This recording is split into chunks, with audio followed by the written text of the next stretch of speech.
Le second principe, évidemment, il vient après le premier principe. Donc, le premier principe était un principe, entre guillemets, de conservation.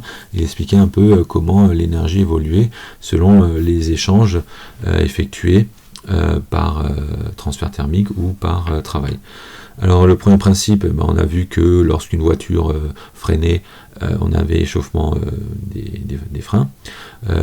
Donc, on a transformé, entre guillemets, de l'énergie cinétique en énergie thermique, et donc on pourrait se dire, tiens, pourquoi si on refroidit maintenant les freins, pourquoi on ne peut pas refaire bouger la voiture? Et donc ça, c'est le premier principe n'interdit pas. En revanche, le second principe, qui est un principe d'évolution, lui va nous l'interdire, va nous expliquer qu'il y a des phénomènes qui sont irréversibles. Donc l'énoncé du second principe, alors l'énoncé du second principe introduit d'abord une nouvelle fonction qu'on appelle l'entropie. Donc l'entropie, on la note S, c'est une fonction d'état également, donc il va dépendre que de l'état initial et de l'état final du système, et non pas du chemin suivi, et elle est comme H et U, elle est extensive. Voilà. Donc ce second principe dit que delta S, la variation d'entropie, est égale à un terme d'échange plus un terme de création. Alors ça, entre guillemets, j'allais dire, c'est pas forcément super nouveau. Le fait que la variation d'une grandeur x soit égale au terme d'échange plus au terme de création, finalement, c'est assez du bon sens. C'est-à-dire que, on l'a vu, finalement, delta U, ça vérifie ça, puisque delta U, c'est égal au terme d'échange. Les termes d'échange, c'était, dans le cas de U, c'était W et Q. Et puis, un terme de création, sauf que, justement, dans le cas du premier principe, il n'y a pas de terme de création, il n'y a pas d'énergie qui se crée tout seul. D'accord ? Dans le cas du second principe, cette fois-ci, on a delta S qui est égal à S échange, plus justement S créé. On dit également S de production, S de création, S créé, il y a plusieurs noms à ce petit S, et qui lui, comme c'est de la création, il est effectivement toujours positif ou nul. D'accord ? Et le terme d'échange, il vaut ce qui est écrit à côté, il vaut donc la somme des rapports, des transferts thermiques sur la température de contact avec la source, le thermostat, donc source de température idéale. Voilà. Donc, voilà ce que dit le second principe. Alors, le fait qu'on ait cette égalité-là vous donne également l'unité. L'unité de S sont des joules par Kelvin, puisque le transfert thermique est en joules et la température, bien sûr, en Kelvin. Voilà, donc le terme d'échange est lié au transfert thermique, ça c'est pas trop nouveau. On a l'unité. Le S créé, alors comme pour le premier principe, les termes d'échange ici et de création pas pour le premier principe, mais en tout cas ces termes-là, on n'a pas mis de delta, eux, ce ne sont pas des fonctions d'état, ils vont dépendre du chemin suivi. Donc c'est pour ça qu'on différencie ces deux choses.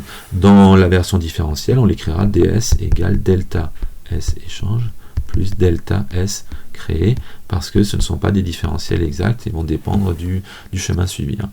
Donc ça c'est un peu plus bas, mais j'anticipe. Voilà. Donc quand la transformation est réversible, l'entropie de création est nulle, et sinon l'entropie est strictement positive.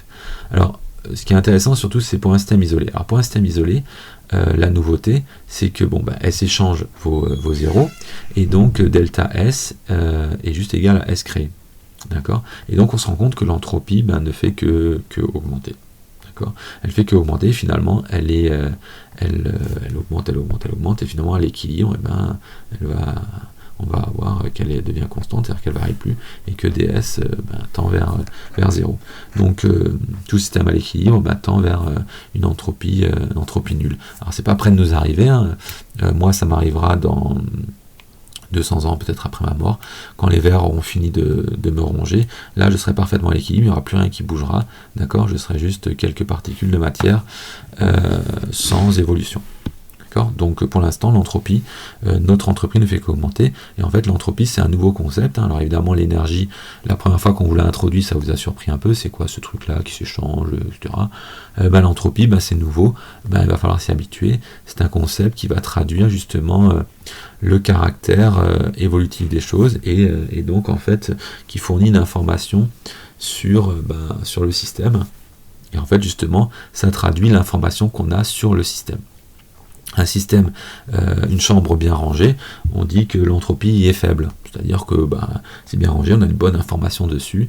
En revanche, si jamais il y a du désordre, là ça devient plus compliqué, on dit que l'entropie augmente. Donc un physicien dira à son enfant, range-moi cette chambre pour réduire un peu l'entropie, quoi. Voilà, pour finir, donc l'entropie n'est pas une grandeur conservative, puisque c'est pas comme l'énergie, tant qu'on fait rien, ça n'augmente pas. Là, en revanche, c'est une grandeur qui se conserve pas, puisqu'elle augmente toute seule sans qu'on ait d'échange. En tout cas pour un système isolé, qui est justement isolé, donc qui a priori n'échangerait et donc qui ne devrait pas augmenter s'il était conservatif. Alors une petite remarque, une évolution adiabatique réversible est isentropique. Reprenons rapidement ce qu'on a écrit précédemment. Donc delta S égale S échange plus S de création. Si c'est adiabatique, le S échange est égal à 0 puisqu'il n'y a pas d'échange. En tout cas par transfert thermique. Et si c'est réversible, on a vu que c'était égal à 0. Donc finalement l'entropie là ne va pas varier. En gros, il n'y a rien qui se passe, d'accord, puisqu'il n'y a pas d'échange et c'est réversible, d'accord, c'est réversible. Donc justement, comme ça mesure la réversibilité, l'entropie créée mesure la réversibilité, si c'est réversible, il n'y a pas d'entropie créée. Et donc on a une delta S qui est égal à 0, donc on a une évolution qui est isentropique. Voilà. Delta H égale 0, c'est isenthalpique. Delta S égale 0, isentropique. La réciproque est fausse, c'est-à-dire que si par hasard vous avez un delta S qui est 0, c'est pas forcément que c'est adiabatique réversible. Ça peut être les deux termes d'échange et de création qui se sont compensés, puisque je rappelle que celui-là il est toujours positif ou nul, mais celui-là peut avoir n'importe quel signe. Voilà, donc à noter. On continue, donc définition d'une source thermique. Alors une source, c'est un système idéal qui est capable donc d'échanger de l'énergie par chaleur, mais en revanche qui ne voit pas sa température augmenter. Donc typiquement des systèmes énormes. Si vous avez un système énorme, donc un lac, une mer, une atmosphère, vous pouvez jeter dans le lac un caillou chaud. D'accord, donc vous allez avoir un apport d'énergie à cette source, mais évidemment sa température ne va pas varier, d'accord, puisqu'il a une capacité thermique tellement grande que quand on écrit delta U égale donc MC delta T égale Q, si vous fournissez un transfert thermique, donc en jetant un caillou chaud dans le lac, vous avez un Q positif, mais comme C tend vers l'infini, delta T tend vers 0. Voilà.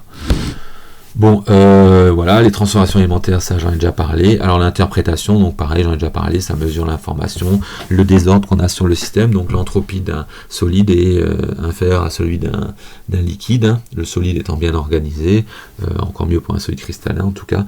On a une faible entropie sur le solide, et en revanche pour le gaz, ça devient bien plus impressionnant. Voilà, donc l'entropie va surtout être utile pour nous informer sur les irréversibilités des évolutions. Alors, j'ai déjà dit, les irréversibilités, on les trouve dès qu'il y a des phénomènes dissipatifs et diffusifs, donc frottement, gradient de température avec diffusion thermique, ou gradient de concentration avec des diffusions de particules, voilà, des réactions nucléaires, etc., etc. Donc, le truc qui va nous intéresser, ça va être de calculer cette variation d'entropie pour essayer de comprendre si éventuellement l'évolution est réversible ou pas. Donc pour ça, on a des outils assez utiles qui sont les identités thermodynamiques, qui sont écrites ici, qui sont à connaître par cœur. Regardez, du égale TDS-PDV, du égale TDS-PDV, du égale TDS-PDV. C'est assez facile à retenir. La seconde se déduit facilement de la première. Elles sont valables pour n'importe quelle transformation infinitésimale, et donc il suffit de les intégrer. Alors, elles ne doivent pas être confondues avec le premier principe. du égale TDS-PDV, ce n'est pas le premier principe. En revanche, la démonstration utilise le premier principe. Donc, du égale TDS-PDV, à connaître. Et donc, je vais vous faire la démonstration, bien qu'elle soit en dessous et que vous avez déjà dû la lire, peut-être pas tout compris, donc je vous la refais.